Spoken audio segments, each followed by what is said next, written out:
hello, hello. Hopefully it's going to work today, because I've gone back to the OBS 29.02.2 rather than the 29.1.1 or whatever it was, which didn't work. Didn't like it. So yeah, I don't know what's going on. I know that the interest rates have gone up today because it was on the radio. Yeah, Bank of Interest hikes interest rates to new 15-year high of 4.5%. Another body blow to mortgage holders. I fixed the mortgage rate today, so yeah, it's gonna be horrible. So for the next 5 years, I think I'll be selling my record collection. So yeah, the Bank of England's base rate has been pushed up another 0.25% to 4.5%. This is the 12th consecutive bump, and it's peaked since October 2008. Who can remember the heady days of 2008 with the credit crash? Remember the credit crash? I fear and I feel like we run from one disaster to the next. It's one. Oh, it's just. When does it? When will it ever end? And I don't think it will. I don't think it's ever going to end. It's never gonna end. Though yesterday we do need to. Again, it all went a bit wrong. All went a bit wrong yesterday, didn't it? Do you remember? Do you remember it went wrong? But we're gonna put it right. We did talk about the Somerset Gimp. Now the Somerset Gimp has been, I don't know what you can say, haunting Somerset since about 2018. Well, anyway, he was caught. He was writhing around in the road around midnight last week, and back in October last year, he was again. He did lewd act when he was up in court, and they've actually unmasked him. Yeah, he is Joshua Hunt, and here he is. Here is the Somerset Gimp revealed. It's like unmasking Batman, isn't it? And he's exactly what you'd expect to see underneath that mask. Apparently, his address was given in court as a 1.1 million farm in the West Country village. So he's good for money. He's good for money, isn't he? But obviously that's his hobby, is dressing as the Gimp and scaring the bejesus out of people. Takes all sorts, I suppose. Mind you, what's worse, that or having a big record collection? Have you ever dressed as a Gimp? Please tell us in the comments box below. Oh boy, what else have we got here?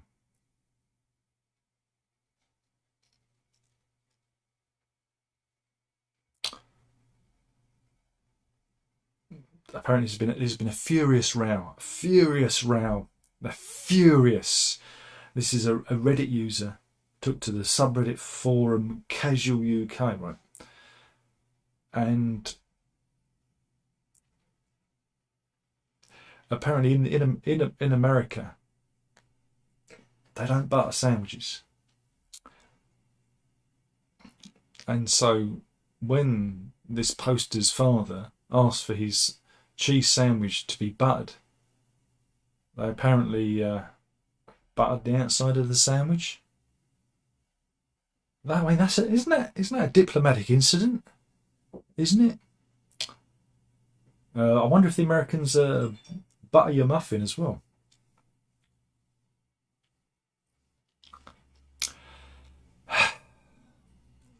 Always be careful, ladies, if I ask if you want me to butter your muffin. And on that note, we'll move on.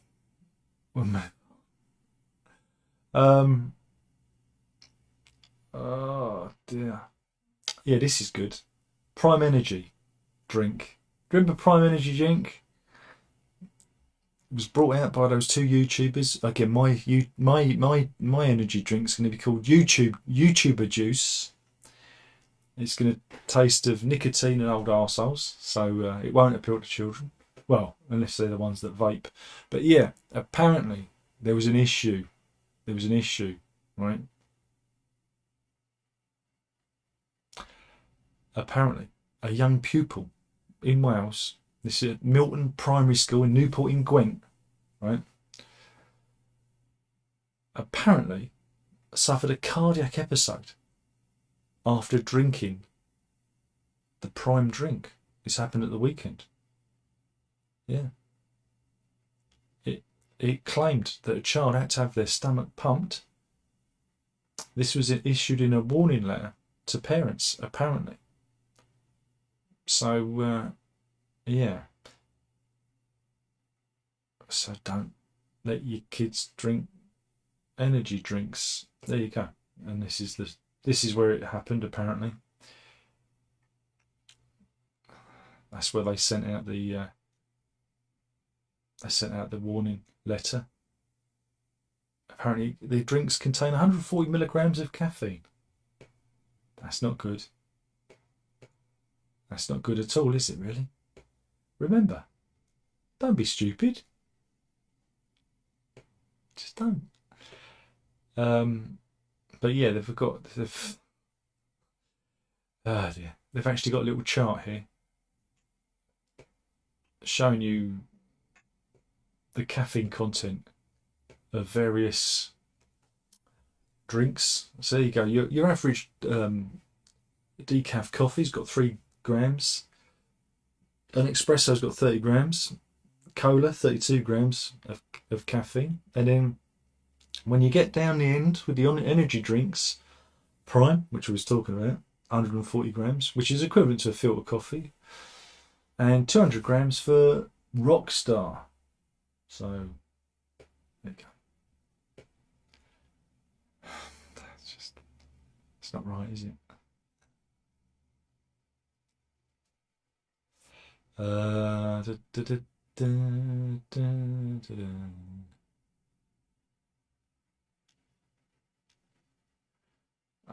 Okay, here we go. This is.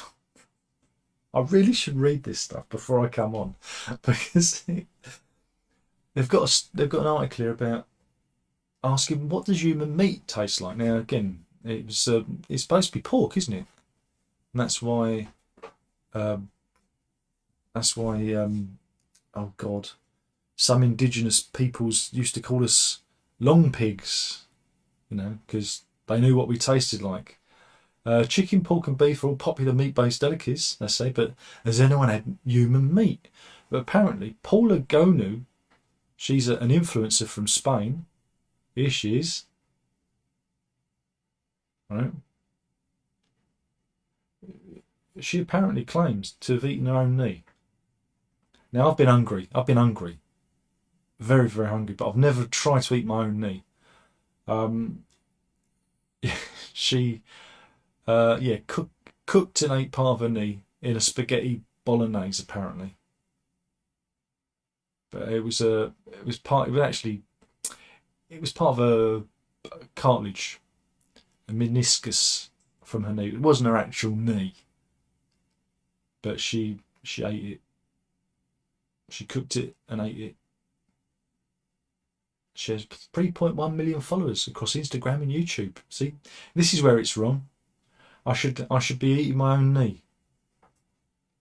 I mean, mind you, I think this might be why she's got 3.1 million followers. Something for the dads there. Something for the dads. But I'm getting off topic. Where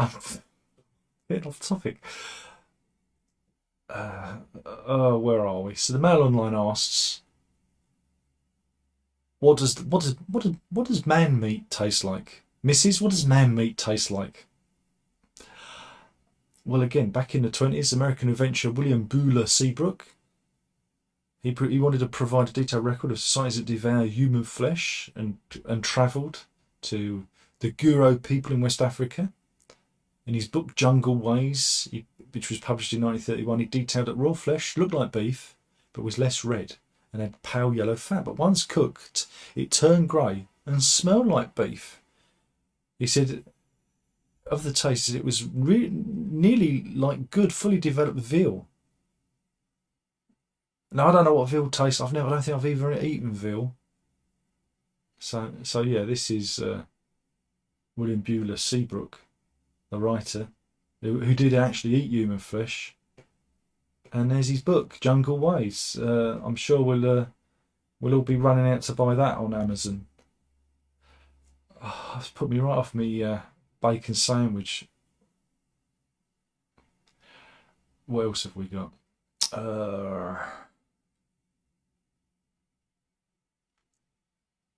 Oh dear, this isn't. No, it's not good. It's not good.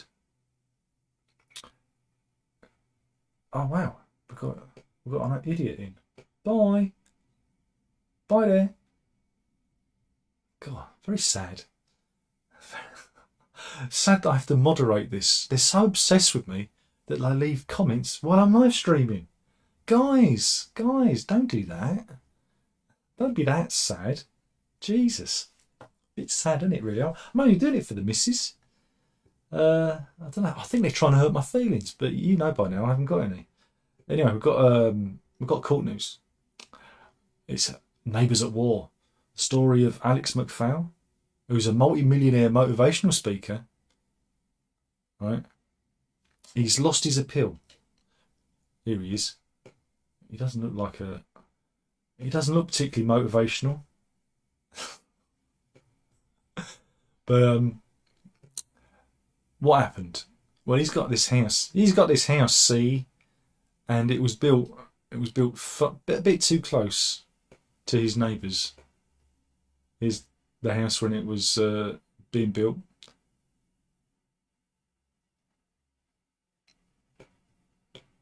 And the neighbours took him to court, over it. This goes back to 2019.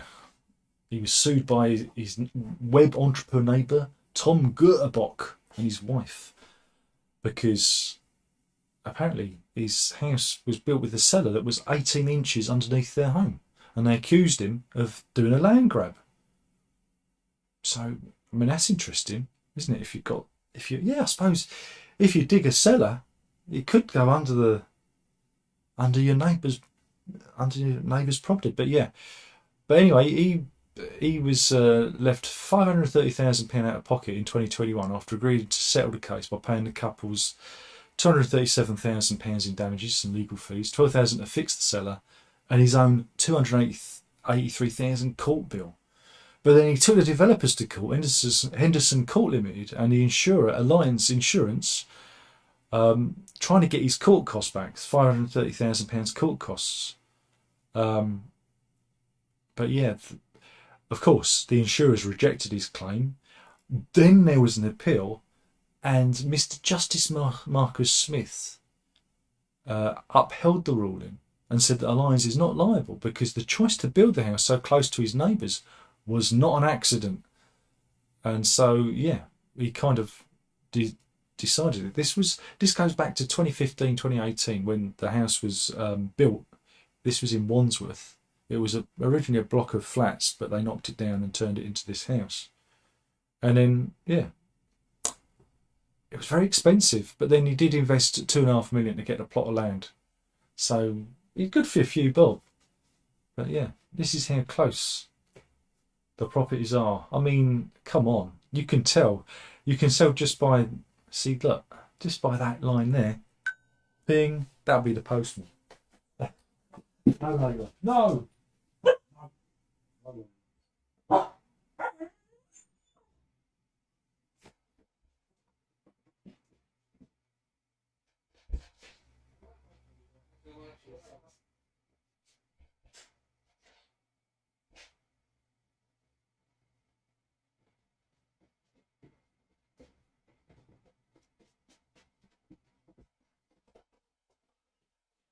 That's more of my worldly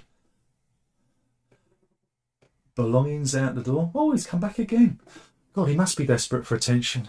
Jesus. My God, so desperate. Really, I should have put the live camera on.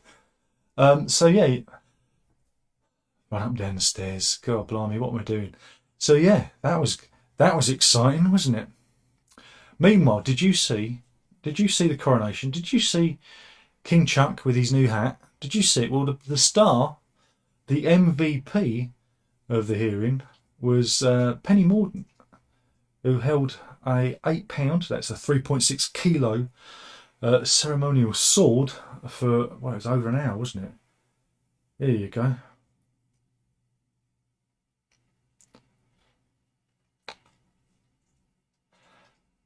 And everyone was going, wow. Apparently, people are going to... They were so impressed by her performance that they wanted to be the next Prime Minister. Seriously, but she revealed today that she took painkillers, right, to help her get through. Because again, if you can imagine, you're holding that for over an hour. It was about 51 minutes straight she did it. And she was wearing heels. She carried the Sword of State, which, like I said, weighs 3.6 kilos. So it's like holding a baby. It's like holding a baby. Imagine holding a baby for 50 minutes. No, I couldn't. And but yeah, then afterwards, later on, after the 50 minutes, she was handed a slightly lighter jewelled Sword of Offering for the rest of the 2-hour ceremony. So she wasn't holding the big one for the full 2 hours. But yeah, she said that her Royal Navy training, because she was in the Royal Navy, and the painkillers really helped to get through. Really helped to get through the old coronation there. Sorry, it's just the postman. They always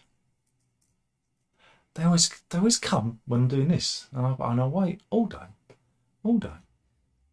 and though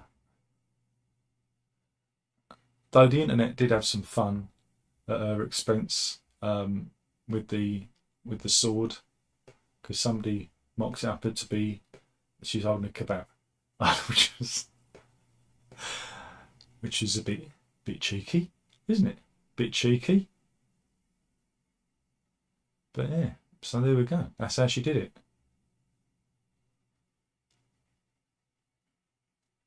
Trying to find some other funny ones that they did, but it's just no, you can't show you those. Can't show you. Oh dear. Anyway, moving on. Let's find something else to talk about. Whoops. At least it seems to be working today, which is nice. Apparently, the number of marriages have plunged to the lowest since 1838. I reckon no one's getting married anymore. That's a shame, that because I want everyone to be as miserable as me and the missus. Yeah. Apparently, they reckon it's COVID, the pandemic, has wrecked marriage. You can see it here. Look. My goodness, he won't give up today, will he?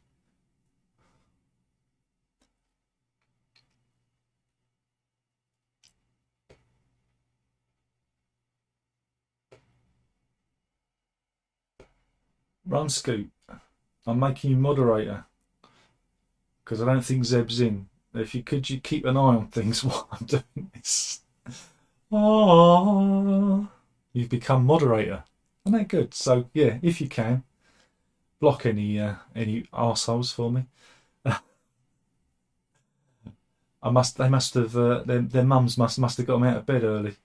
There you go. So yeah, look, here is a drop in marriage. Look at that. Look at that.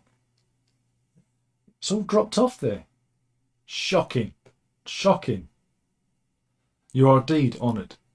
But apparently, yeah, there were 85,770 marriages, right? And that was fewer. This was during 2020, fewer than any other 12-month period since marriage records began in 1838.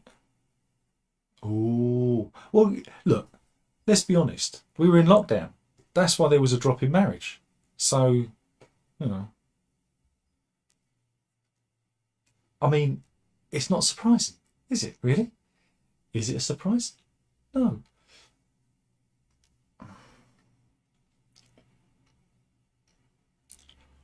So, what else have we got?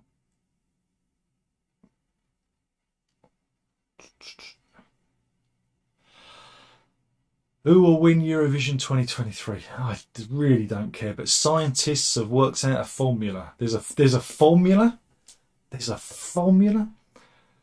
Researchers have studied the art of pop music. It ain't pop music. Eurovision ain't pop music, is it? It's a completely different genre to itself. And yeah, apparently, researchers from Goldsmith University, they conducted a study in 2016. Oh, this is up to date then. About pop. Again, you can't compare it to pop. They've looked at the Daily Mail. Looked at a load of research into pop music, and somehow shoehorned it into the Eurovision. Eurovision's got nothing to do with pop music. It's a weird. What is Eurovision?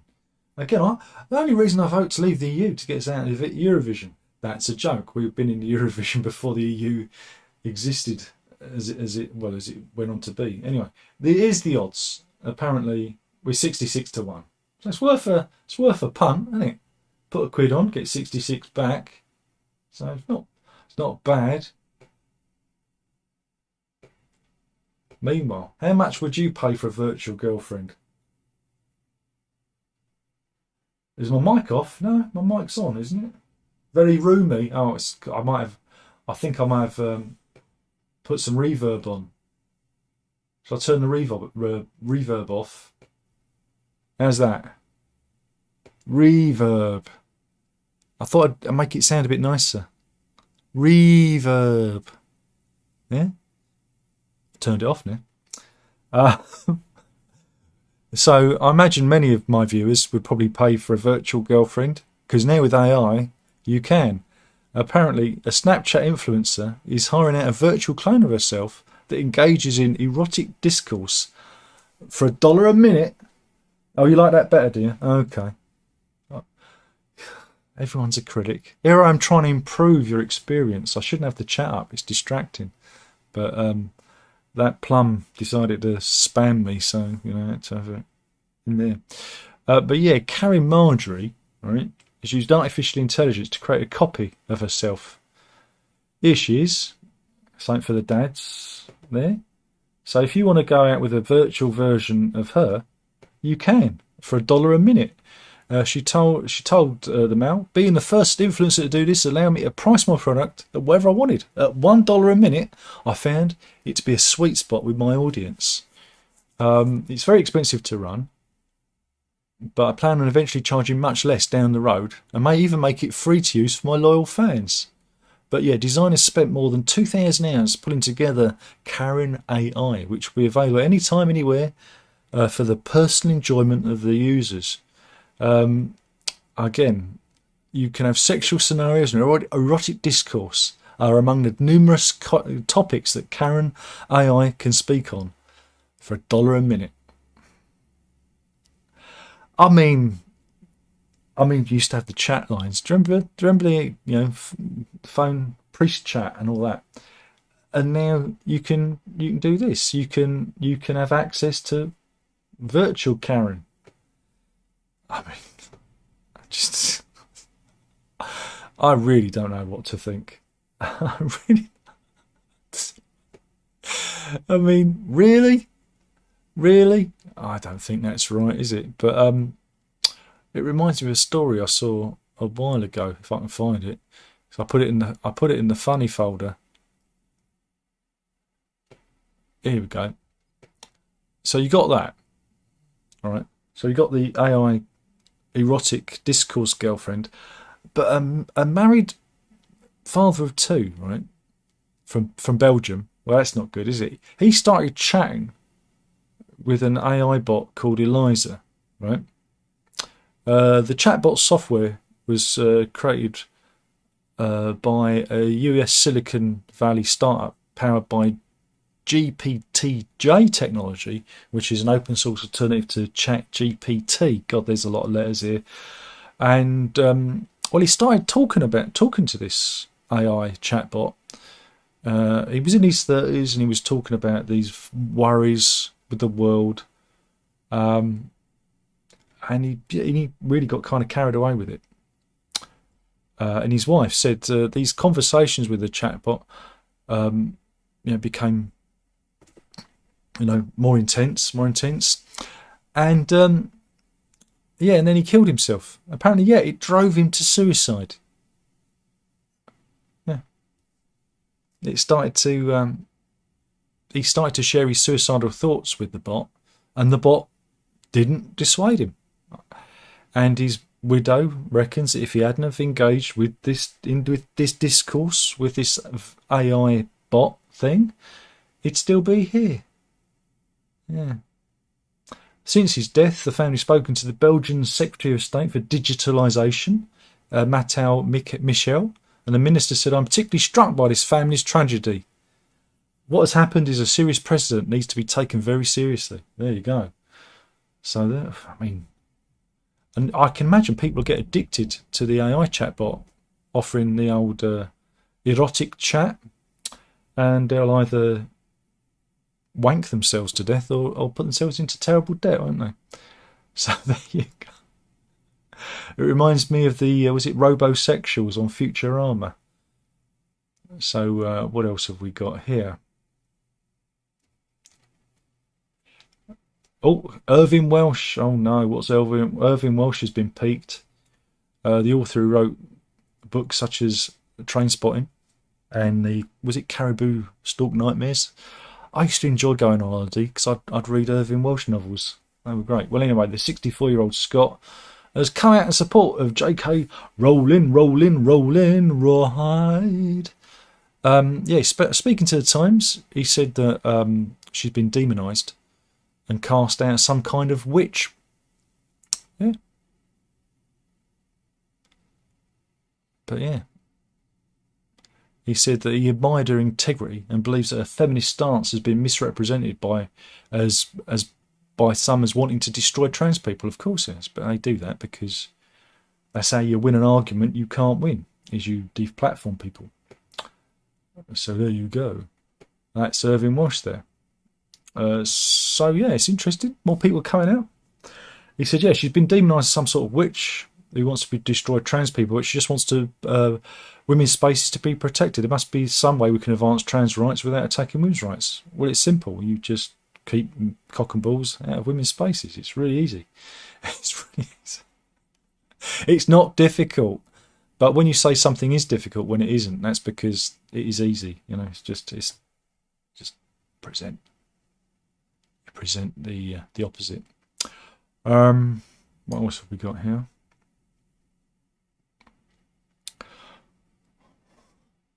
It's not a good one.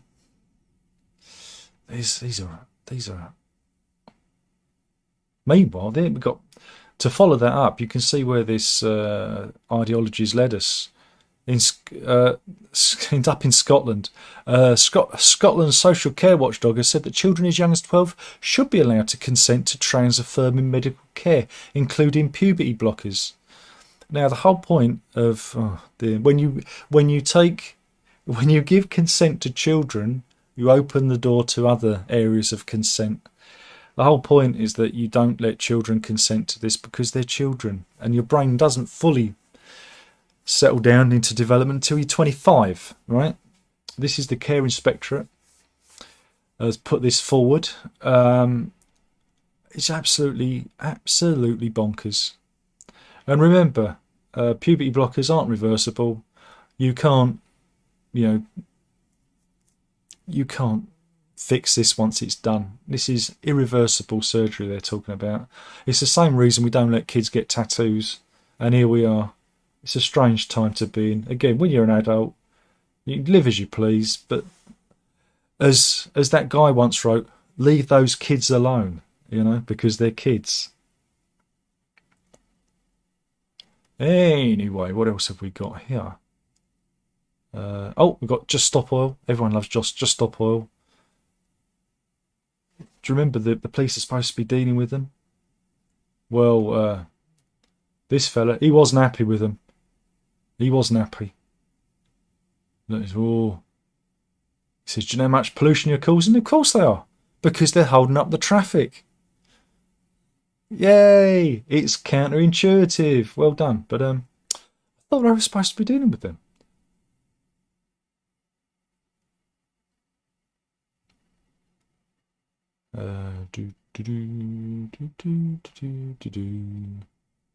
Apparently there's a plot by Remainers to hijack the Eurovision Song Contest by handing out tens of thousands of EU flags.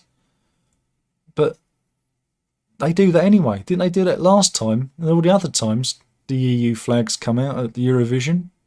Even though Eurovision's got nothing to do with the EU. But there you go. So, meanwhile, we've got some pothole news. Oh, that's good. We love pothole news. Steve Bell.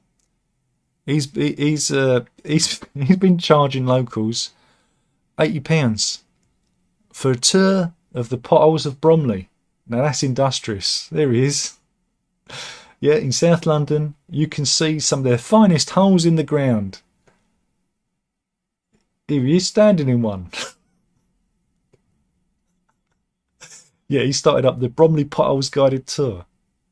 And yeah, he's even got a Facebook page where he talks about some of his favourite holes in the road. Oh dear. Only here. Only in the UK. Oh, that's a big one. Oh, he's proud of that one. That's his favourite, I reckon. Oh, dearie, dearie. Where are we? Have we got any good one?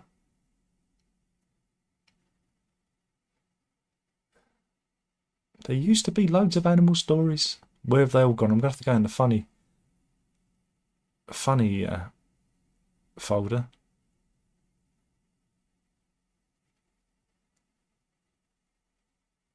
Just bear with me a minute.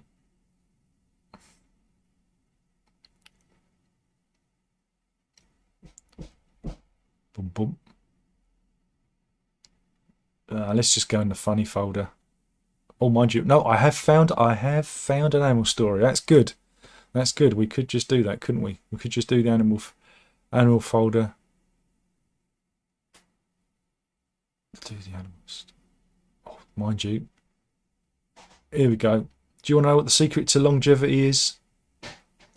This is Dr. Gladys McGarry from Scottsdale in Arizona. She's known as the mother of holistic medicine, and she co-founded the American Board of Holistic Medicine, and she puts down her longevity. If I can find it. Where's the picture? Oh, because she's here she is.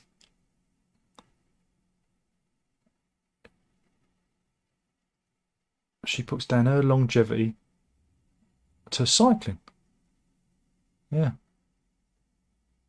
She's 102. There you go. Now I'm going to have to learn to ride a bike.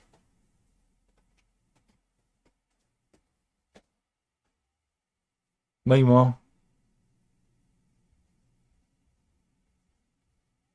we go from one lot of cyclists to the Giro d'Italia on Wednesday, which is a bike ride. And as they're riding, a dog runs out and causes the Belgian to crash. There we go. That could be our animal story, couldn't it? But it isn't. It isn't.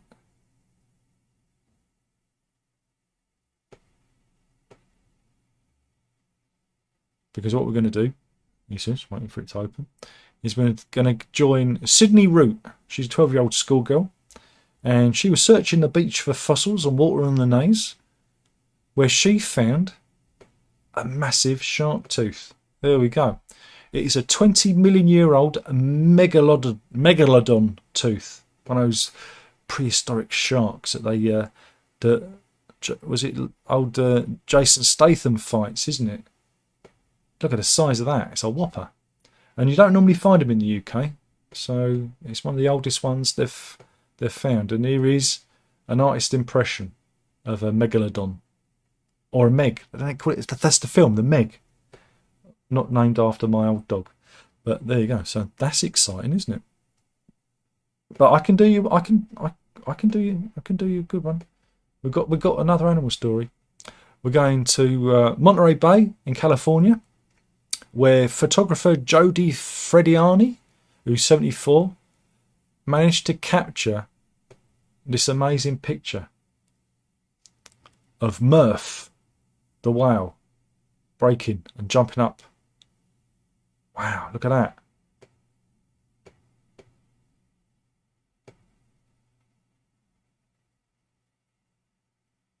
That's some amazing dramatic pictures there. It looks like it's crashing into the boat, but it isn't. But I guess he would have showered them.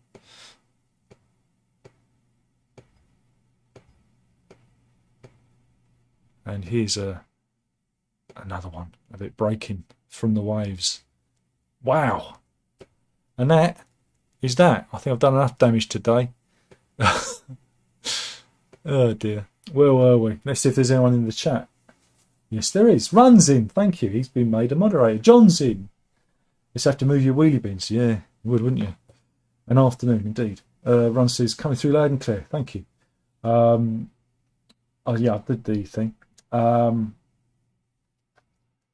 everyone's happy. And Simon says, the short story Eurotrash by Irving Welsh is seriously disturbing. Yeah, God blimey. It's been a long time.